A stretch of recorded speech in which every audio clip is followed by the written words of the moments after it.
Hey everybody, welcome to the Pinay Budget Love, and today we're gonna write down the things that we're gonna buy for our grocery.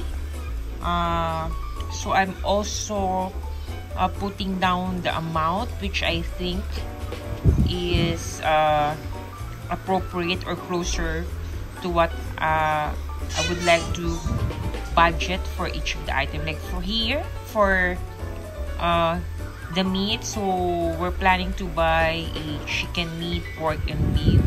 So I put here a budget of 300, and then since we run out of soy sauce, so I put here soy sauce, which is a silver swan. Then I need cabbage because I'll be doing something for it, and we don't have any colas at the house, so I'm going to buy a Sprite, and then some bread, hot dog or ham, and then milk also. I'll be buying probably 1 box or 2 box. Anyway, probably 2 box since meron naman siyang sariling budget niya. And then diapers, and then some toiletries, Yakult for Sarah's baon, and apple. So mga big apples lang to na 2 pieces. So ito yung in mind ko na bibilhin tomorrow, and what I will do now is I'm gonna transfer it in my phone para I can just tick it off once I already have it on hand. So let's go transferring it to the phone. Okay guys, so I just have listed down all the things that I'll be needing for tomorrow's grocery. So let's just check whether tama yung mga estimated price ko for each. And I'm pretty sure meron talaga akong madadagdag dito. So sinagad ko na yung budget natin for milk, kasi 2 box ang bibilhin ko. So yun yung aking allocated amount for that. And okay, let's go.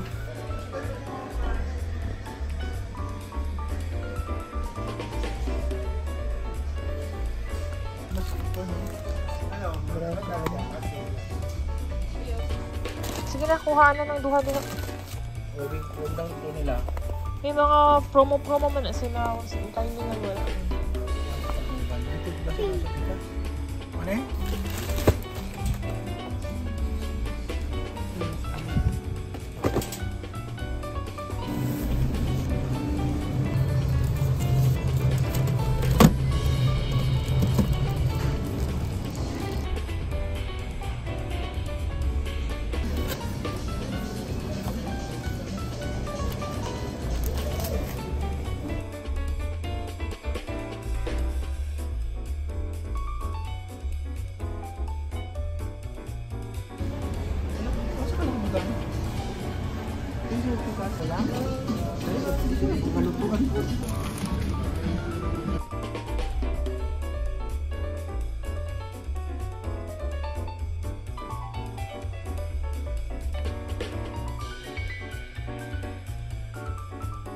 Hey everybody! I'm back from our grocery, and we're gonna show you ano yung mga naging outcome ng pag-grocery namin. So before that, let's just check kung ano yung total budget natin na nilist ko for today's grocery. So we'll just add up all our...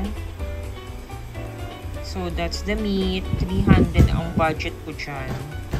So that's 900. And then the soy sauce. And the cabbage. Okay. Yung colas. The bread. Okay, the ham. Tapos, instead of one, so since dalawa talaga yung milk na binili ko guys, so we will put it here, yung ating budget for the milk. Then, the diaper. Alam ko, hindi na sana nagda-diaper itong anak ko. Malaki na sana yung masisave natin na amount. Pero, she can't let go pa of the diaper. So, kailangan pa namin siyang i-train. So, malaking bagay din yun sa savings if ever. Oops. Alright. So, meron tayong total na 4,400 yata yun. Alright guys, so meron tayong 4,457 kasama yung milk. So, i-deduct natin yung milk lang natin na 2,700. Kasi magkaiba yung budget niya. So, dapat ang grocery ko lang na i-grocery ko lang na amount is 1,857. Okay, sulat natin dyan. Okay, so let's check kung nagawa ba natin yung ating pagbabudget ng tama at hindi tayo sumobra dun sa 1,800 natin na item. So, hindi talaga maiwasan guys na meron talagang mga chances na talagang meron kaming makukuha dahil yung hubby ko siya naman talaga yung nagluluto sa amin. So, siya talaga yung nakakaalam kung ano yung mga wala sa bahay na ginagamit niya. Like, for instance, here yung mga oyster sauce, ganyan. So, yun na nga kanina. Meron na kami mga nakuha. So, isusulat ko lang guys kung ano yung mga nadagdag na wala dito sa list namin. Okay, ilista ko lang ha. Alright guys, so nalagay ko na dito yung mga actual amount nung supposed to be ng mga items na nabili namin. So for the chicken and pork, hindi tayo bumili. Kaya, so X ito siya guys. And then for the beef, di ba nag-budget ako ng 300? So, ang actual amount lang namin is 160.38. And then for the soy sauce, so below siya, so I'm happy. For the soy sauce naman, ganun din, mababa siya. 10.65 lang pala yung maliit na pouch. And then for the cabbage, hindi ako kumuha. Sa Sprite din, mababa din yung aking actual. Alright, the bread, perfect, equal. And then yung ham, medyo mahal. So, upsize si Jan. Okay, the milk i-set aside natin guys. Dahil separate ang aking budget amount for that one. So, these are just all groceries. So, the diaper, we also put it under the grocery. So, mababa siya kasi nag-change kami ng brand for this. Dati kasi we're using Pampers but now it's now EQ. And syempre, in-observe din namin si baby kung okay sa kanya. And then for the toiletries,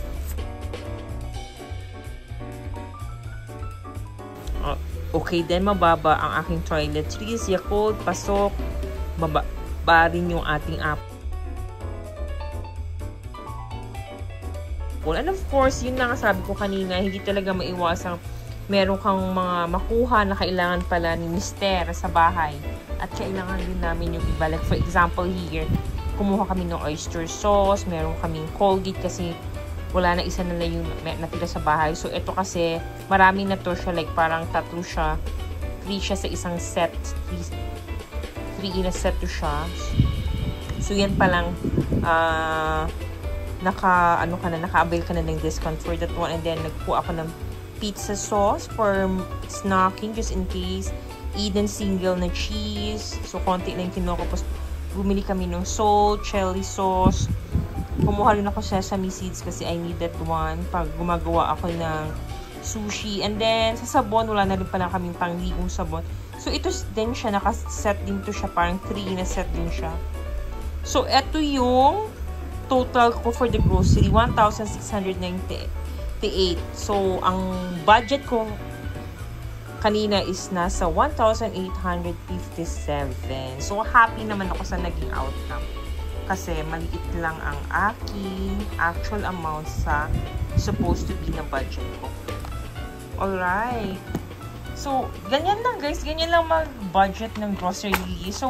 So far sana ma-maintain ko itong ganitong pag-list down ng items at yung mga amount ko tama lang siya. So, hindi siya up masyado, hindi naman siya ganun kababa. So, eto, at least meron na akong basis for the next time kung magkano na yung mga amount of the items kasi meron na akong basihan. So, yan na siya. Kinikip ko na rin siya. Gumagawa rin ako ng archive for that one, guys.